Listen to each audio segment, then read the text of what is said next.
de alta, ¿verdad? Por eso es que me interesa que ustedes fijen estos conceptos. ¿Ok? Sí. ¿Qué más? Tratamiento quirúrgico. Van a ver a patadas ahí la colecistectomía que se hacen 6, 8, 10 cirugías de vesículas al día en la carne. El método laparoscópico, y eso lo van a ver en la práctica. ¿Ya? Todos los días lo ven. Bien. Ya está fijado eso, borre eso y ponga qué complicaciones puede tener la colelitiasis. Porque yo lo mando al paciente de su casa, ¿ya? Y al otro día o a los 2 días, porque el paciente le dice, doctor, ¿y si me mandan a mi casa, no me va a volver el cólico? ¿Ustedes qué le van a decir? ¿Ah? ¿Qué le dirían? O sea, el paciente le pasó el cólico, puede ser sí, puede ser no. ¿Ya? ¿Va a volver el cólico? ¿Sabe que yo le doy un ejemplo con mi madre? Yo estaba en cuarto medio cuando le vino un cólico biliar y ella fue al doctor famoso Salud y se hizo tratamiento y me dijo, tenía cambio y me curó. Me fui a estudiar medicina, hice especialidad, todo, y como a los 15 años después de ese cólico, la operé de vesícula. ¿Qué significa eso?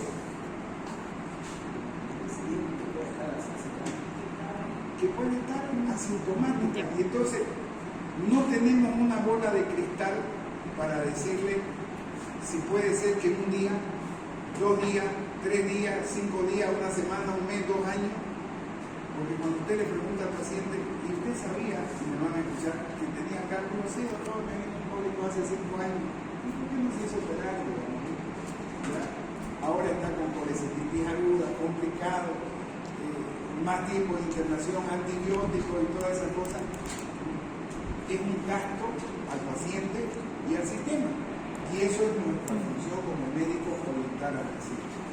Entonces, ¿qué complicaciones?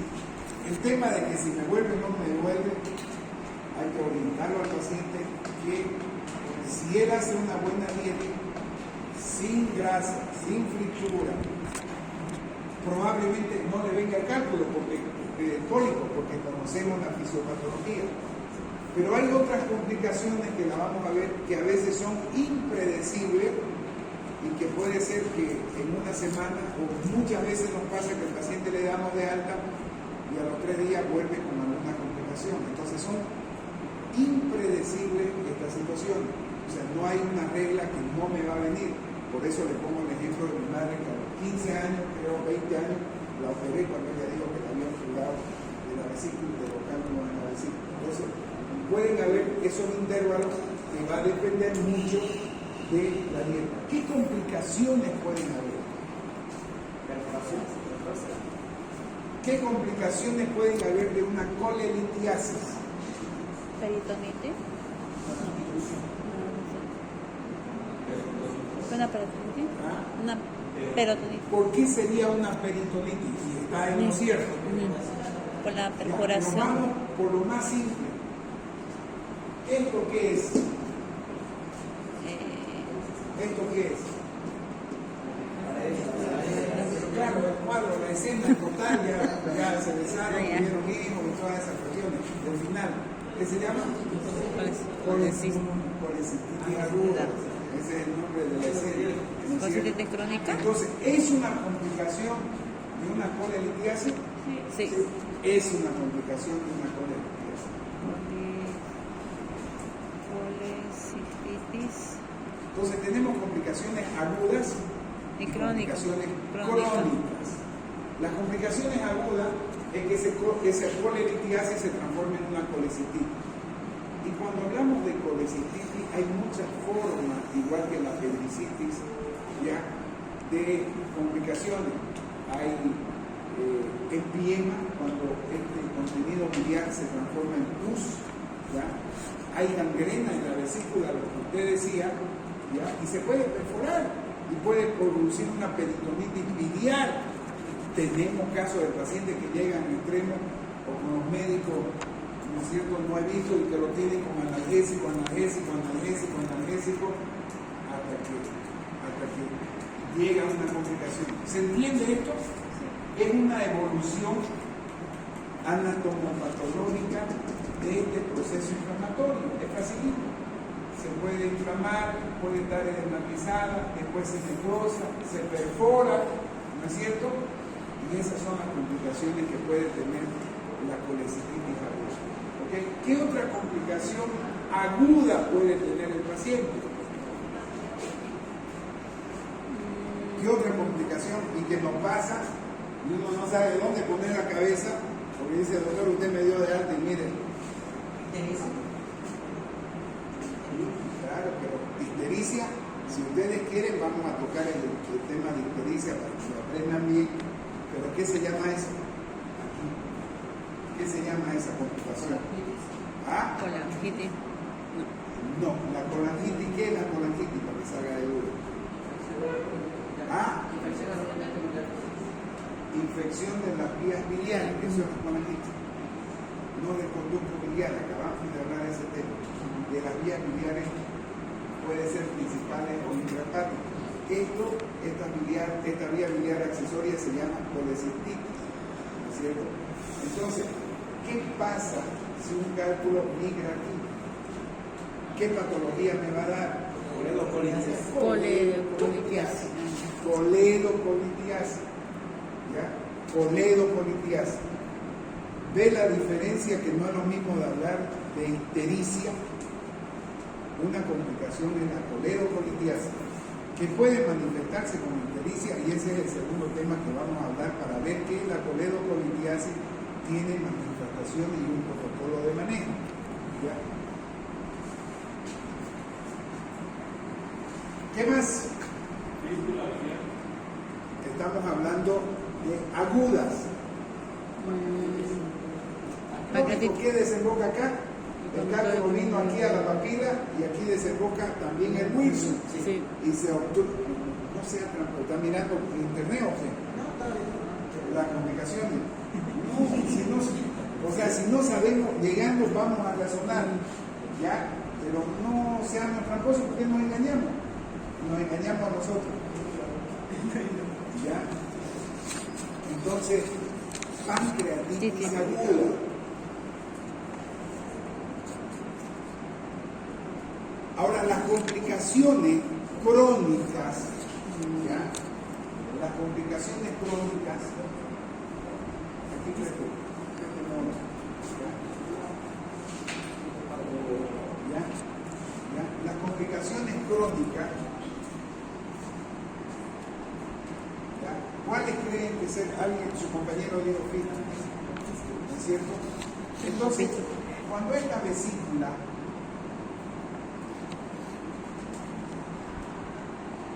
tiene un cálculo grande, por ejemplo, cuando son cálculos grandes, ¿ya?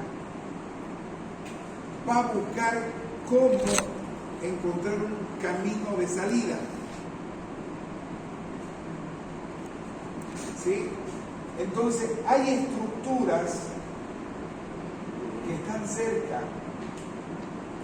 a la vesícula. ¿Cuáles son? El estómago. ¿Qué se llama esto? El hígado. Vía biliar principal. ¿Ya? ¿Qué se llama esto? ¿Qué se llama? Duodeno. Y por acá viene otra estructura.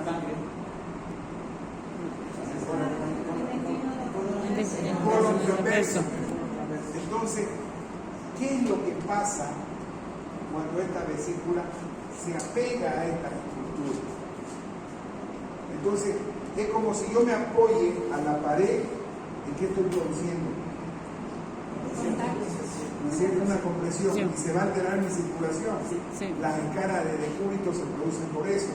¿No es cierto? El paciente está echado, hay prominencia ósea y ahí se altera, y cuando acuerda está con su caracha, su úlcera, y decimos es una escara de decúbito.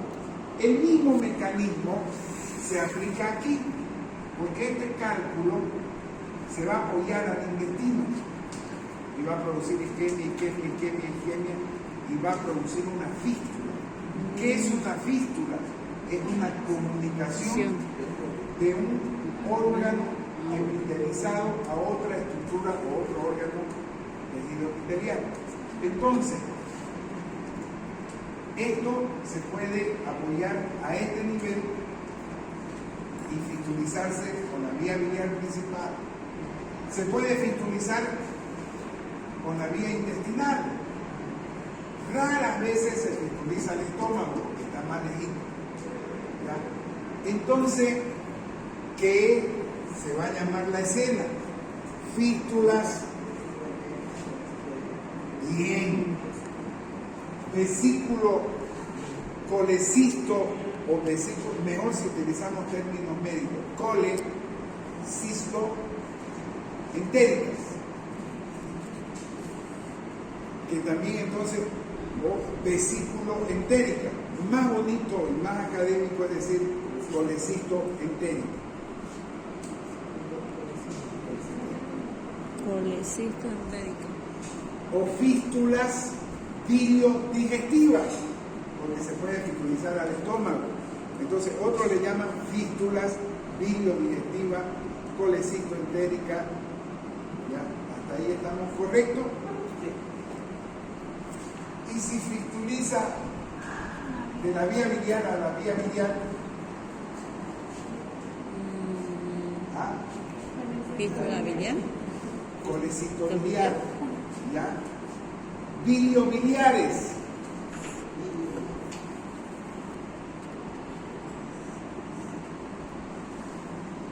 Ahora ese es el nombre. Ahora pongámosle el apellido. Vamos a hacerla más difícil. Si es con el duodeno,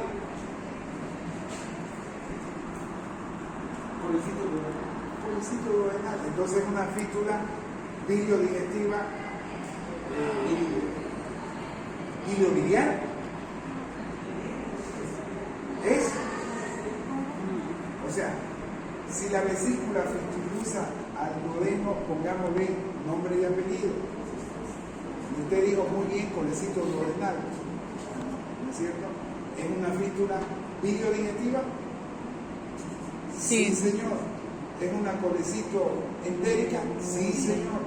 Pero la estamos puliendo, la estamos definiendo, porque así va a ser el examen. Y si no razonan, ¿no es cierto?, se van a aplazar. Es cosa sencilla. Y si es con el colon,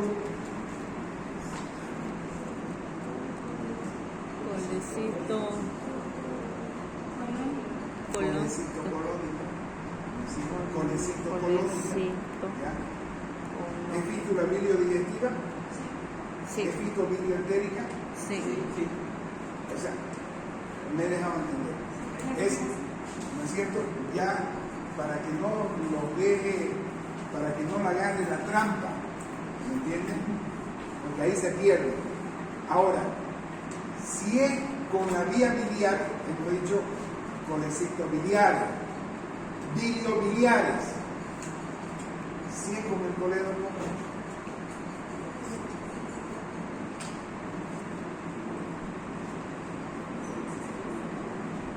si es con el colédoco, colecito ¿qué? Coledociano. Eso quería decir, entiéndanos su compañero, colecito coledociano. Y esta fístula de la vesícula a la vía biliar van a encontrar en los libros como el síndrome de Mirici. El síndrome de Mirici. Entonces, le estoy dando porque he visto que están respondiendo. Le estoy dando más detallado el síndrome de Mirici. Mirici con C.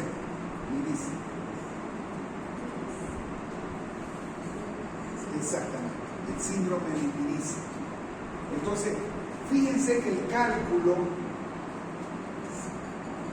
primero compromete una parte de la pared del colédoco una parte y va comiendo, si usted quiere, hasta que este cálculo aparece en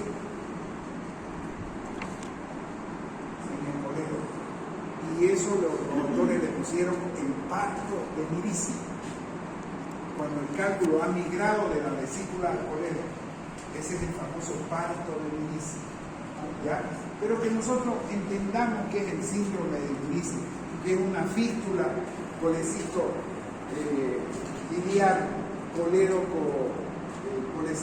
colerociana, ya por lo menos ya nos ubicamos anatómicamente, ¿está correcto? ¿Sí? Sí. Perfecto. Si yo le pregunto, a ver, venga usted con su testimonio, este cálculo muestra la vesícula, muestra apoyándose al rodeo. Ahí tenemos la vesícula, así hagan una bolita, eso, ya, y hágale el cálculo.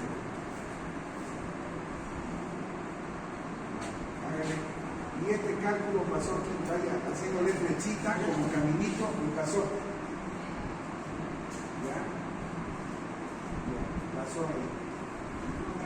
Uno grandecito. ¿Qué pasa con eso? ¿A dónde pasó ese cálculo? Al Duodeno. ¿Y por dónde lo va a eliminar? Por la vía. ¿Por arriba o por abajo? ¿No es cierto? ¿Ya? ¿Le llama la atención algo de eso? ¿Ya? Está grande. ¿Dónde se puede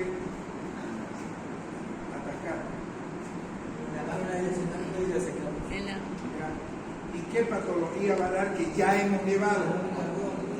Abdomen agudo obstructivo. ¿No es cierto? Dimensión fatal. ¿Sabe qué se llama eso?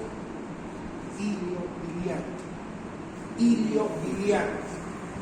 Iliobiliar. Entonces, esa es la línea de razonamiento. ¿Se entiende eso? Se entiende, ¿no es cierto? ¿Alguna pregunta?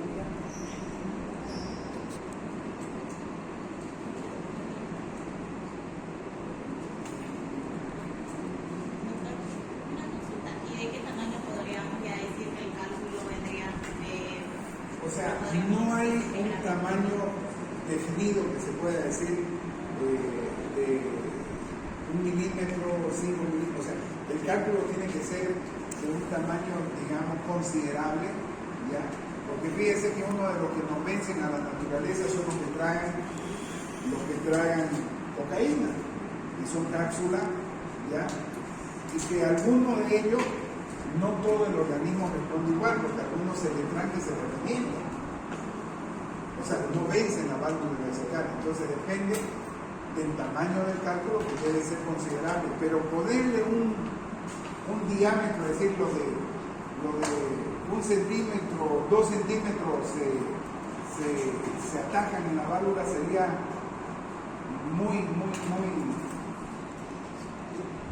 subjetivo, digamos, ¿no? Y subjetivo, o sea, un límite que puede ser que el cálculo pase, porque tiene una válvula ileocecal complaciente. Entonces, estaríamos faltando a la verdad. O sea, el cálculo tiene que ser un tamaño considerable, más de 2 centímetros, mientras más grandes, mayores probabilidades. Hay personas que eliminan los cálculos y que son más pequeñitos, entonces eso es un límite muy difícil, pero que tiene que ser considerable el cálculo, ¿no? Sí, más de 2 centímetros, podríamos decir. ¿Alguna pregunta? ¿La sepsis igual a la complicación? Ya lo dijo su compañero. Era peritonitis. Ya lo dijo la peritonitis. ¿Cuál es la complicación séptica de esto? Peritonitis. De la colelitiasis. A ver, vamos. Esa es buena pregunta. ¿Cuáles son las complicaciones sépticas de la colelitiasis? Solamente piensen. Peritonitis. Una es la peritonitis biliar, pero necesitará perforarse la vesícula para hacer una complicación séptica, ya tenemos una colecistitis, ya tenemos empiema, ya tenemos vesícula gangrenada, entonces son complicaciones, simplemente razonen, ya tenemos complicaciones sépticas, ¿ok? ¿Está clara? Bien, que aborde todo esto. No me ponga complicaciones sépticas porque estas son crónicas, las sépticas, esto pasa, y cuando le preguntamos a los pacientes, ¿y hace cuántos años que usted sabe? Hace 20 años, entonces va progresando. ¿Alguna pregunta, Fabio? ¿Ah? ¿Seguimos? Vamos a hacer las consideraciones generales para que tengamos una idea. Póngame el síndrome histérico que está relacionadito a esto y dibújame una vía biliar con su hígado y su vesícula. ¿Qué es el síndrome histérico? ¿Qué es el síndrome histérico?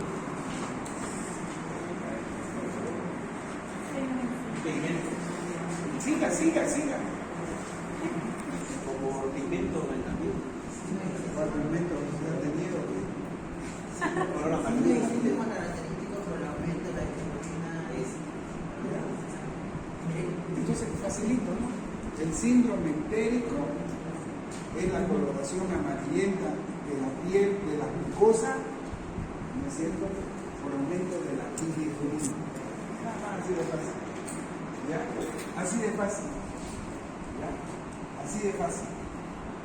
Ahora me voy a estructurar mi conocimiento y ver cómo lo vamos a estructurar el conocimiento de ictericia. ¿De la causa? O sea, al inicio del tema nosotros damos nuestros objetivos, ¿no es cierto? Fabio, ¿cómo vamos a estructurar nuestro conocimiento para manejar el tema de ictericia, Rolando?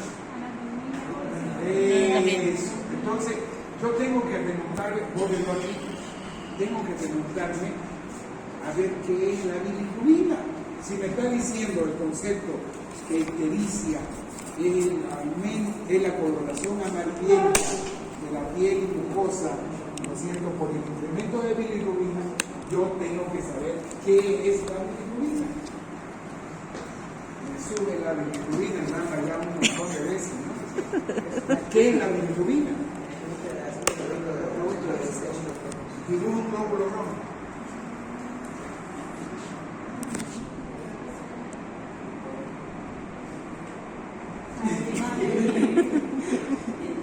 Ahí está, chao, ya está bien.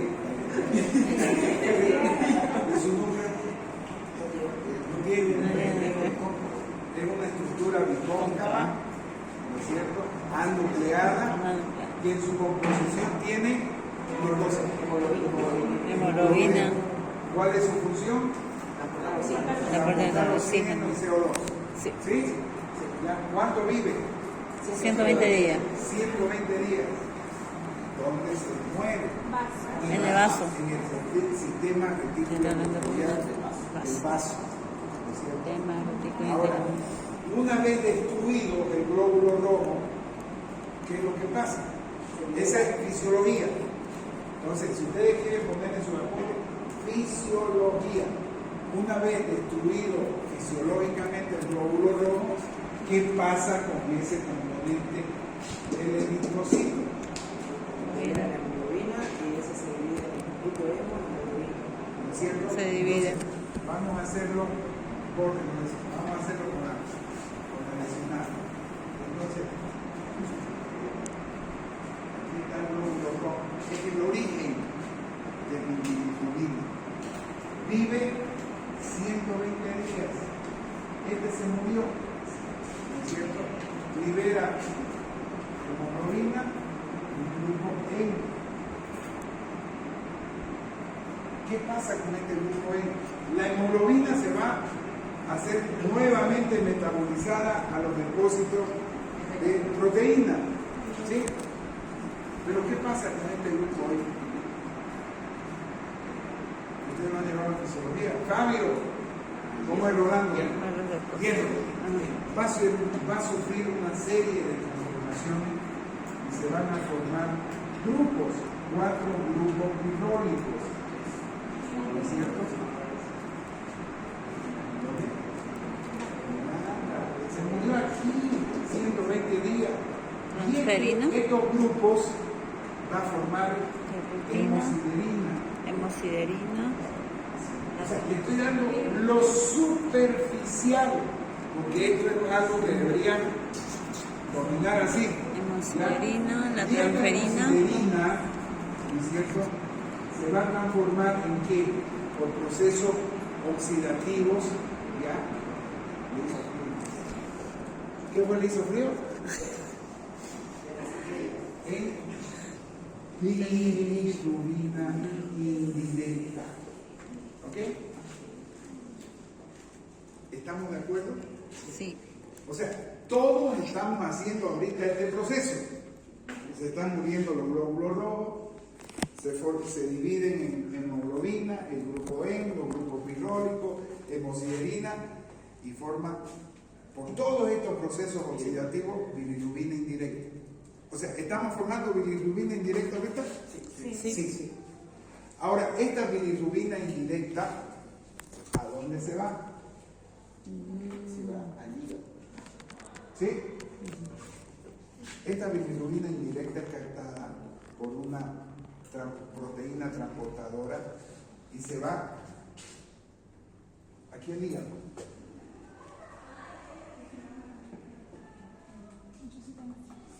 Mucho silencio. ¿No? Así me gusta que estén atentos. ¿Ya? Entonces, esta bilirrubina viaja por la sangre al hepatocito. ¿Sí? El hepatocito lo saluda y lo incorpora a esta bilirrubina indirecta, lo metaboliza y lo excreta como bilirrubina directa. Entonces, aquí, cuando ha sido transportada por el torrente sanguíneo al hígado, en el hepatocito existe una proteína que va a hacer un proceso de captación, un proceso de conjugación que es intracelular, ¿ya? Y un proceso de excreción. Ahora, Rolando, ya que apagó el aire, ¿ya? ¿Cómo llega la bilirrubina indirecta de este hepatocito y cómo sale en bilirrubina directa? Ya ustedes lo saben. Glucoroniltransferasa. O sea, está bien. Aquí lo va a captar, lo va a transformar de bilirrubina indirecta a bilirrubina directa, gracias a la glucoroniltransferasa. Pero es un proceso intracelular. Pero ya llegó la bilirrubina indirecta y no llegó en el micro. ¿Cómo llegó la bilirrubina indirecta? Por la sangre. Eso, acuérdese, ¿no es cierto? Acuérdese, acuérdense eso. Entonces llegó por la sangre. ¿Y cómo sale la bilirrubina directa? Se lo acabo de enseñar. Por los espacios calentulares. Por los espacios. ¿En qué sustancia? Ajá. En la bilis. ¿Y la bilis dónde se educó? O sea, acabamos de estudiar vía biliar. Entonces, esta bilirrubina directa, haga una vía biliar. Me dolió mi codo, que no sabe. ¿Ya?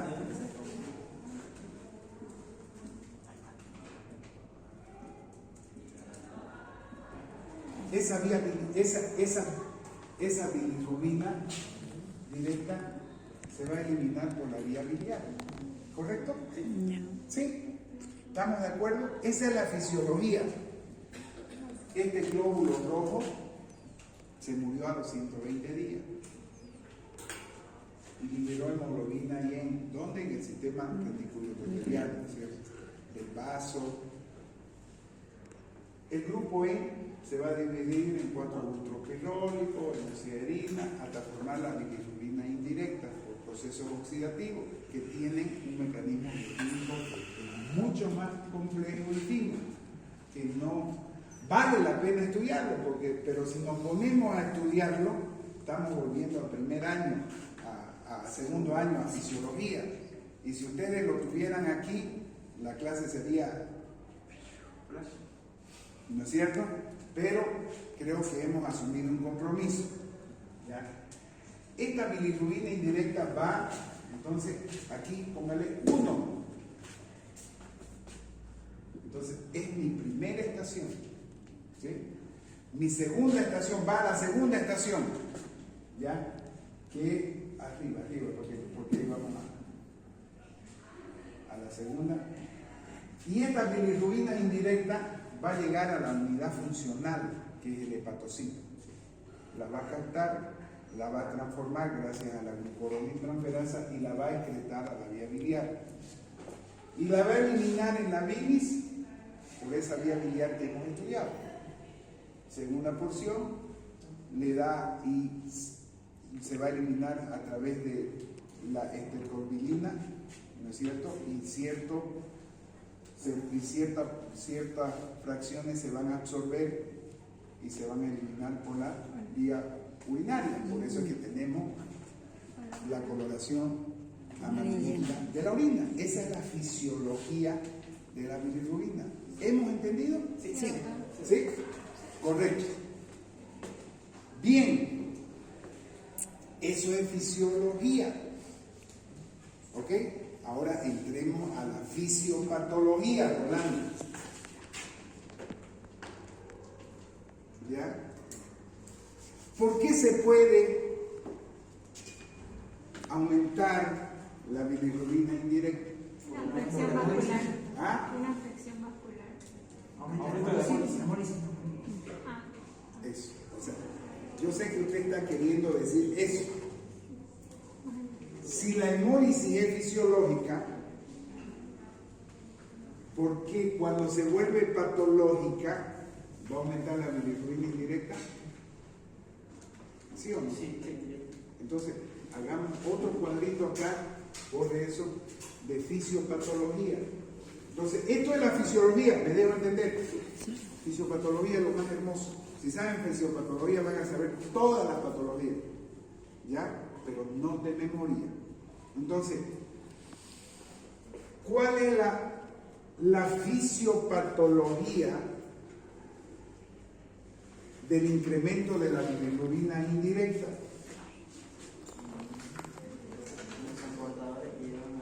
No sé si lo acaban de decir. Hemólisis. El incremento de esa hemólisis fisiológica se vuelve patológica. ¿Sí? Entonces, una palabra, hemólisis. ¿Ya? Ponga bilirrubina indirecta, BI nomás para que. Entonces, estación 1. Ahí arriba.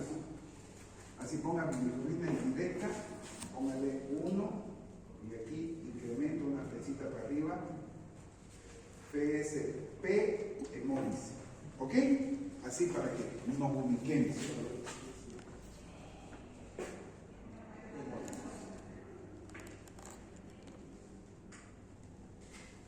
Listo. Aquí, ¿qué se está incrementando? La bilirrubina indirecta. Ahora, me voy a la fisiología, a la estación 2. Llegó esta bilirrubina indirecta y se tiene que transformar. Por eso es que nos dan valores normales. ¿Por qué? ¿Qué bilirrubina se estarían elevando aquí en el hígado? Fíjense. ¿Qué bilirrubina? Indirecta. Ah, Directo. ya. ¿Y esta? Esta ya está en el hígado. Las directas te dan La directa. Y esta ya está en el hígado.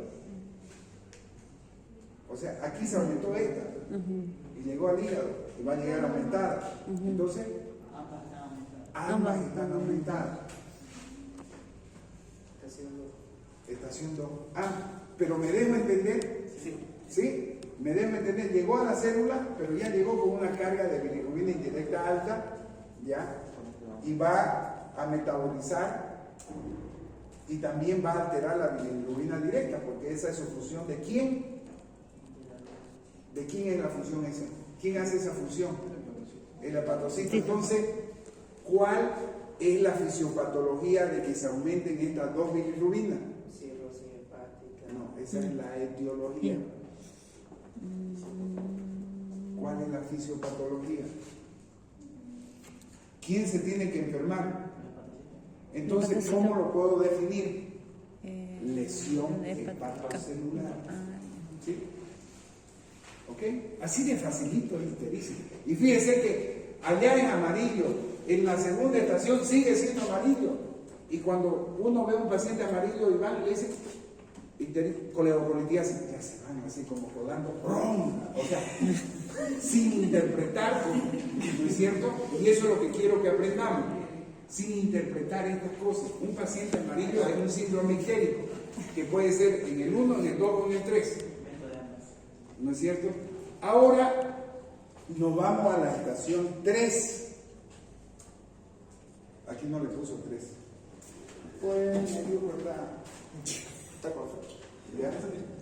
¿Qué bilirrubina se va a elevar en la estación 3? Aquí póngame la fisiología.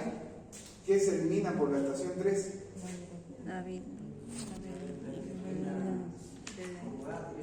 Eso es la bilirrubina, pero póngale arriba, título grande, BD, bilirrubina directa. Se deja entender. Eso es lo fisiológico, ¿no es cierto? Sí. Eso es lo fisiológico. ¿Ya? No, esto es fisiología. ¿Ya? ¿Por qué se puede elevar la bilirrubina directa? ¿Cuál sería la fisiopatología que no eleve la bilirrubina directa? Ya lo digo. Entonces, ahí ponga estación 3, fisiopatología, obstrucción. ¿Ya? ¿Qué se eleva? La bilirrubina directa. Lo dejamos aquí para no cansarnos mucho. No, seguimos. Seguimos ya. No, es que esto es básico y esto tiene que estar lúcido, porque esta es la clave. No, ahorita es que lo vamos a dejar a media. ¿Ya? Está claro, vuelvo a repetir, así. O sea, cuando yo hablo de síndrome ictérico, estoy hablando que se incrementan las bilirrubinas. Como niño de kinder me he ido a estudiar bilirrubina y he dicho que la bilirrubina se forma por destrucción del glóbulo rojo, que dura 120 días, y se forma bilirrubina indirecta. Esta bilirrubina indirecta se va a ir al hígado y en el hepatocito se va a transformar de indirecta a directa, y se va a eliminar la directa por la vía biliar al intestino, heces fecales y orina. No creo que haya mucho misterio. ¿Estamos todos de acuerdo? Sí. Sí. Ahora quiero curiosear aquí con Rolando, ¿no es cierto? ¿Por qué se pueden elevar la bilirrubina? Y cuando se eleva, porque he aprendido que el síndrome ictérico es la elevación de la bilirrubina. Sí. Entonces tengo que estudiar, porque ya conozco lo fisiológico, por qué se va a elevar la bilirrubina. Y he dividido en 3 estaciones. Y he dicho, si la bilirrubina indirecta se forma por destrucción del glóbulo rojo, normalmente la bilirrubina indirecta se puede elevar por incremento de hemólisis. Nada más. O sea, se están destruyendo más glóbulos rojos que me están produciendo ictericia. Estación 1. ¿Quién se eleva? La bilirrubina directa. Me voy a la estación 2 y estudio otra vez la fisiología. Aprendí que la bilirrubina indirecta se transforma en directa en el hepatocito. Pero aquí se elevaron la bilirrubina directa e indirecta. ¿Por qué? Porque mi fábrica está fregada, mi lesión, mi hepatocito está alterado. puede fallar la glucoroniltransferasa, puede fallar, y ahí ustedes habrán estudiado ahí el síndrome de Gilbert, el síndrome de Rotor, el de Tubin-Johnson, de Klinger-Nahat, que son ictericia, ¿ya? Que son ictericia. Entonces, pero mi fundamento aquí es que mi hepatocito está dañado, hay lesión hepatocelular. Perfecto, se elevan las dos. Pero aquí el paciente me viene ictérico, ya, con bilirrubina directa elevada, y yo aprendí que las bilirrubinas directas se eliminan por la vía biliar, y ya sé por dónde van. ¿Qué me puede causar elevación de la... Es mi pregunta. ¿Qué me puede causar la elevación de la bilirrubina directa? Y ustedes han dicho, cuando se obstruye esta vía biliar. Perfecto. ¿No es cierto? Sí. Eso es fisiopatología. Ahora, vamos a la etiología. ¿Ves qué facilito es? Etiología, borre y ponga estación 1. Borre. El título pone. No, eso es claro.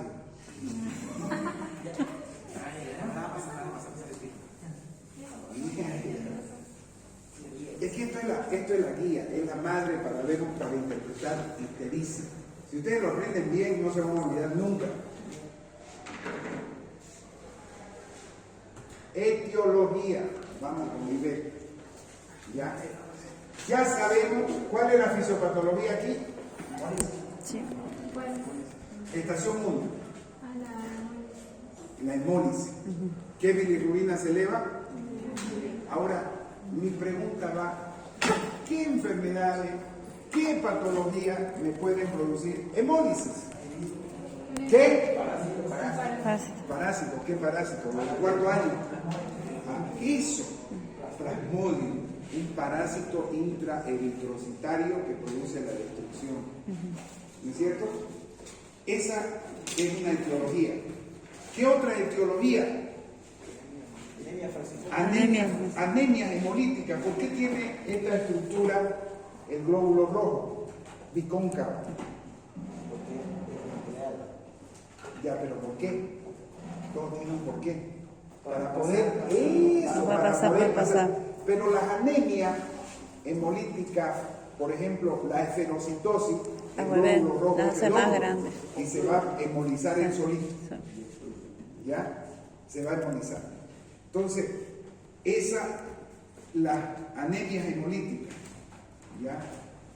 Si yo estoy con un cuadro séptico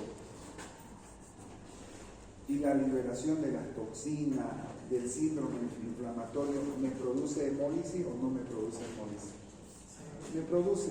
Y el paciente séptico se vuelve amarillo. Importante dato para ustedes, los terapistas ahorita lo ven al paciente en terapia amarillo, llamen al cirujano. O sea, no tiene, hay que conocer la fisiopatología y la etiología, los cuadros sépticos. Si yo le pongo sangre, incompatibilidad de LH, ¿va a haber hemólisis? Sí. No, va a haber hemólisis. ¿Sí? Ya tenemos las causas más frecuentes. ¿Ya? Las causas más frecuentes. Y cada patología, por ejemplo, el Plasmodium, da sus clínicas. Fiebre, escalofrío, antecedentes de transfusiones, antecedentes de cuadros sépticos. O sea, no hay donde pelarle, pero el paciente está amarillo. Le pido un laboratorio, elevación de bilirrubinas indirectas. ¿Correcto? O sea, no hay donde... Bien. Vamos a la segunda estación. Etiología de lesiones hepatocelulares. Pero algo más facilito. Cirrosis. Algo más facilito. Hepatitis. ¿Quién no se ha enfermado el niño de hepatitis y lo ven amarillo y lo aislaban allá y todo? O sea, entonces, no todas las ictericias, sáquense de la cabeza, son obstructivos. Las otras causas son la cirrosis hepática. ¿Ya? ¿Para qué nos queremos enfermedades virales que producen? Puede ser, pero la hepatitis, la cirrosis, o sea, no nos metamos a más terreno. porque nos vamos a perder. ¿Ya? Sí, el hígado graso hay una infiltración grasa, pero que cuando daña el hígado produce cirrosis. Entonces, hígado graso como tal, ¿ya? Ahora, aquí la obstructiva, ya. Vamos a la tercera estación. Aquí que se elevan entonces, Ambos dos. ¿ya? La tercera estación,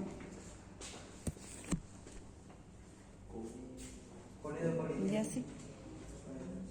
obstructiva, ¿ya?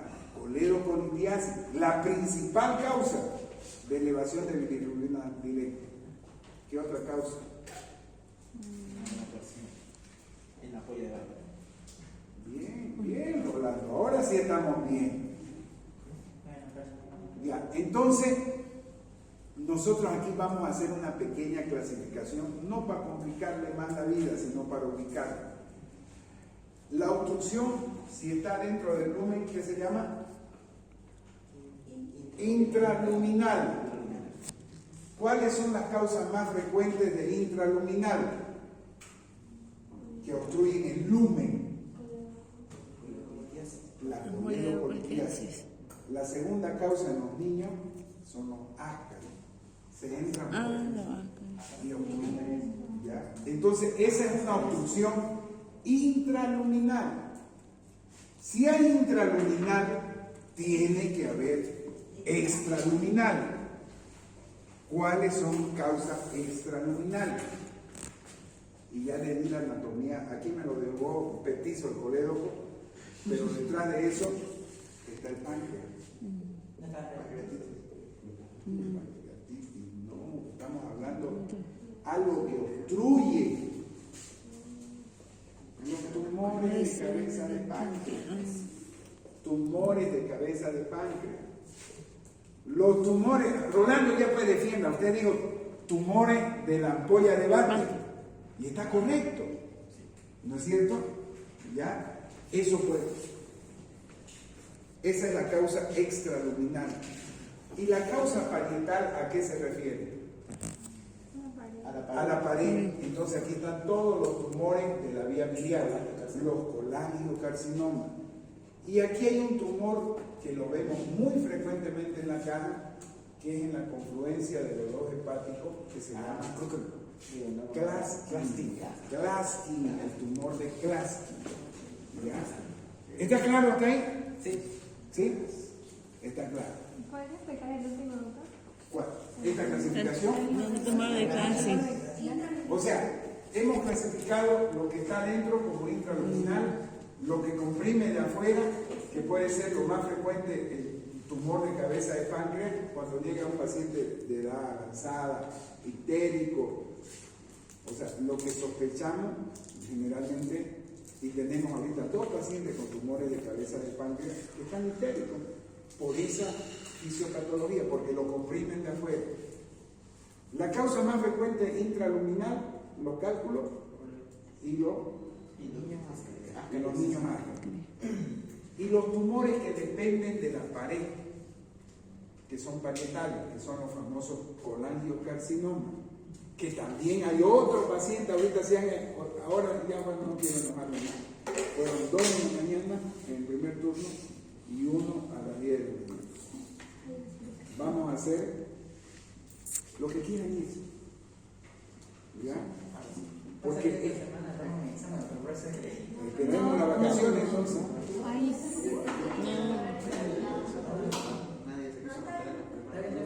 Ya. Entonces nosotros tuve que sacar a soltero para que tengan su Mira, no importa.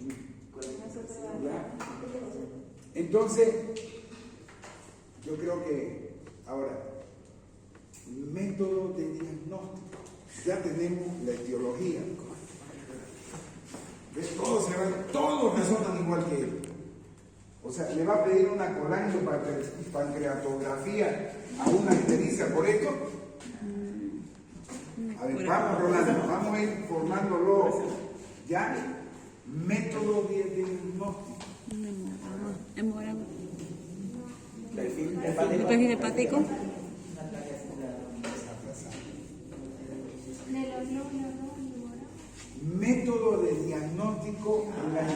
hemorragia por incremento de bilirrubinas indirectas. No, diagnóstico. Entonces, no, todos van a venir histéricos. ¿Ya? Y lo primero que tenemos que pedir ante una ictericia es hacer examen clínico. Examen clínico. ¿No es cierto? Examen, historia clínica. Ese es el algoritmo. Historia clínica. Preguntarle qué le pasó. Y dentro de la historia clínica, ya, en la primera estación, ¿qué va a responder el paciente si fuera un paludismo? Yo creo de 10, En zona endémica. En zona Perfecto, endémica. perfecto. ¿Qué más? Que tuvo fiebre, Escalofrío, Frío. chucho, toda esa cuestión. sudoración. Esa es la clínica. ¿Qué le va a pedir? Yo creo que tejido de sangre. ¿Qué? ¿Qué se llama esa prueba? Gota gruesa. Gota Gruesa. gruesa. Perfecto, esa es la línea de razonamiento. Y vamos con otro ejercicio de anemia hemolítica. Un hemograma. Ya, y nos va a dar anemia. Pero ¿cómo voy a saber si es hemolítica? Ah, hay una prueba que se llama la prueba de Kunz, directa e indirecta. Pero esto, o sea, le estoy dando porque ustedes han demostrado que quieren ser diferentes a los demás. Ya esto es muy la Prueba de Kunz, CO, prueba de Kunz, O-M-B. ¿Ya? Para ver si no hay incompatibilidad RH. O sea, ya yo le voy buscando, ¿no es cierto? Y le digo, y ve, tuvo antecedentes de qué sé yo, de transfusiones, si llega inconsciente con fiebre séptica, no vamos a poder, y la vemos amarilla, vamos a decir esto es una sepsis. ¿Ok? Pedimos laboratorios complementarios, pero nuestro laboratorio base, ¿cuál es? La bilirrubina. Y vamos a ver que las bilirrubinas están elevadas a expensa de quién? De la indirecta. Directa. Química sanguínea. ¿Ok? Ahora vamos a la estación 2. El paciente llega histérico. ¿Cuál va a ser mi historia clínica? Si estoy pensando en una hepatitis. La prueba viral. Pero de viral, le va a pedir La pruebas clínica. virales. ¿Cómo puedo yo, si mi laboratorio base me da aumento de la bilirrubina directa e indirecta, ver que es una lesión hepatocelular? No están bien. Ahorita vamos a Enzimas tener hepáticas. calculadores, parece que eso le hace, eso lo acelera. Entonces, ¿qué son las transaminasas? Son enzimas intracelulares que reflejan destrucción del hepatocito. Entonces, un paciente que viene con transaminasas, bilirrubinas directas e indirectas elevadas, yo voy a decir aquí hay una lesión hepatocelular. ¿Será viral? Le pediré serología para hepatitis A, B, C, D. Y si el paciente es cirrótico, ¿cómo va a venir? Con el abdomen. Acítico, ya con circulación. Y si le pido una endoscopía. O sea, todo medicina es fácil, pero es estudiando para ir hilvanando y razonando. Después le va a gustar medicina. Después le va a gustar medicina. ¿Ya? Después le va a gustar medicina, ¿verdad? ¿Ya? Entonces, ve que ya nos estamos encaminando. Ahora, aquí ya llega el meollo, que es por eso que esta ictericia tiene un común denominador. No le duele el abdomen, a no ser que el paciente esté con la cápsula de gliso distendido, pero son cuadros totalmente diferentes donde el patrón no es el dolor abdominal. Elemento importante de tenerlo en juicio. En cambio, aquí existe una fisiopatología que es la obstrucción. Y ya hemos identificado cuáles son las causas de obstrucción, y esto es una vía biliar que se contrae. Aquí ya hay un patrón clínico de obstrucción. ¿Ya? ¿Cómo voy a estudiar una obstrucción de la vía biliar? Primero, mi laboratorio básico. ¿Qué voy a tener? Directa elevada. Bien, Rolando. El segundo estudio que me va a servir cuando yo veo mi bilirrubina directa elevada, ya sé en mi cabecita que es por una obstrucción, ¿no es cierto?, que se eleva la bilirrubina. ¿Cómo puedo evaluar mi obstrucción de la vía biliar? Y Rolando dice con ecografía. Bien, pero ¿qué espero encontrar en la ecografía? Cálculo. Cálculo. ¿Y por qué cálculo? ¿Por Porque si puede ser un cálculo único chiquitino y el ecografista ha salido de la Gabriel y no ha hecho buena especialidad y no lo ve el cálculo. O sea, si es un Ascari, se va a ver el Ascari moviendo, no se ve. Si es un tumor de páncreas, no lo va a ver. Pero sí la ecografía me da señales indirectas. ¿Y cuáles son las señales indirectas?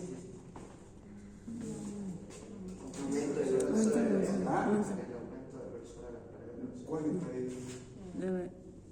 de la vesícula? No, ¿ve cómo se confunden? Dilatación. Eso, Rolando. Eso, Rolando. O sea, si yo veo que aquí hay una obstrucción, toda esta vía biliar se va a dilatar. Y por eso le dibujé un hígado grandísimo y le dije esta es vía biliar intrahepática que también se dilata. ¿Ok? ¿Nos estamos entendiendo? Entonces, Sí. ¿para qué me sirve la ecografía? Tal vez no me sirva para identificar la causa, pero sí me da señales que hay dilatación de la vía biliar intrahepática y extrahepática. Y vamos afinando la puntería y ahora quiero saber la causa. ¿Qué hacemos? ¿Qué hacemos, Rolando? La causa de la obstrucción. De la obstrucción. ¿Qué le pido? Ya la ecografía me dice, Rolando, hay dilatación de la vía biliar intrahepática, tu vía biliar está dilatada, el coleótomo está dilatado, pero no sé. ¿Y ahora qué hago? Llamo a un médico. Si es platuro, tomografía. No sirve, pero no sirve. Pero no es un método sensible para evaluar esa vía biliar. Una endoscopia. ¿Qué cosa? ¿Qué endoscopía? Entonces aquí vamos a aprender un término que se llama así como la coli, aquí se llama colangio. Y la colangio es un prefijo, no sé si es sufijo, prefijo, no sé, pero que quiere reflejar que se trata a las vías biliares. Entonces, colangio es vías biliares. Y si yo le digo colangiografía, Ruth, Ivette, Pues un estudio de las vías biliares. es un estudio de la vía, pero grafía, ¿qué es? Lo dibujan. Es un estudio Grafía. radiológico constatado de las vías biliares. Entonces ya me ubico, ¿no? Ya me ubico. Le pido una colangiografía. Ahora, ¿cuántas formas de colangiografía conocemos? Esa es mi bilirrubina. ¿Ah? Y ustedes van a ver esto en la práctica porque lo hacemos todos los días en la Caja Nacional. Entonces, yo quiero estudiar esta vía biliar. ¿Cómo lo puedo hacer? Con una colangiografía. Entonces, el método menos invasivo ahora se llama colangioresonancia. ¿No es cierto? Que me va a dar la fotografía de toda esta vía biliar y ustedes van a ver ahí, y yo se la voy a poner la colangioresonancia. ¿Ya? Y a eso me va a dar, ¿sabe qué? Hay cálculo, hay un tumor, hay todo. Ya es más fino el diagnóstico. ¿No es cierto? Si no tengo colangioresonancia, ¿qué voy a hacer? tanto que habla de la RCP. ¿Qué es RCP? Anótelo ahí, grande, para que no se olviden. ¿Qué es? ¿Qué? ERCP. ERCP. Endoscopía. La era retrógrada. Colagio pancreático. Entonces, ¿qué es la RCP? Es una colagio pancreatografía retrógrada endoscópica. Ahora, Pastilla. ¿por qué retrógrada?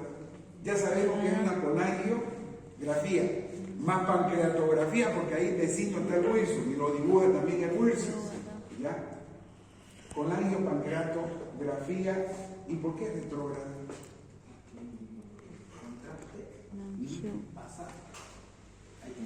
Colangiopan. O sea, va en contraflecha, porque la bilis va así, en cambio nosotros, por eso se llama retrógrado. ¿Difícil? Nada de difícil, ¿cierto? Entonces, pero si aquí hay un tumor, no voy a poder entrar. Hay otro tipo de colangiografía que es transparieto-hepática. O sea, le funcionan por afuera con cirugía percutánea, ubican una vía biliar dilatada y le meten contraste. Entonces, eso se llama colangiografía transparieto-hepática, su abreviación PTC.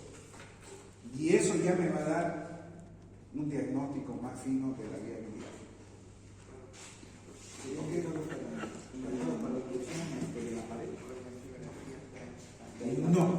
No obstrucción de la pared. Sáquese eso de obstrucción de la pared. Para obstrucciones, ¿no es cierto? Para diagnóstico, ¿ya? Y yo sé a lo que quiero apuntar. Y también puede ser terapéutico. ¿Por qué? Porque si es la RCP es diagnóstica y terapéutica. Porque si la RCP me dice que hay cálculo, el endoscopista agarra y lo saca el cálculo. ¿No es cierto? Es terapéutica porque lo está sacando. Si hay un tumor, le puede poner una prótesis. Y si hay un tumor que no puede franquear aquí, por la trampa hepática, le pone una prótesis por arriba. ¿Ok? Por eso son métodos diagnósticos y terapéuticos. ¿Ok? Bien, ahora sí vamos a terminar el viernes.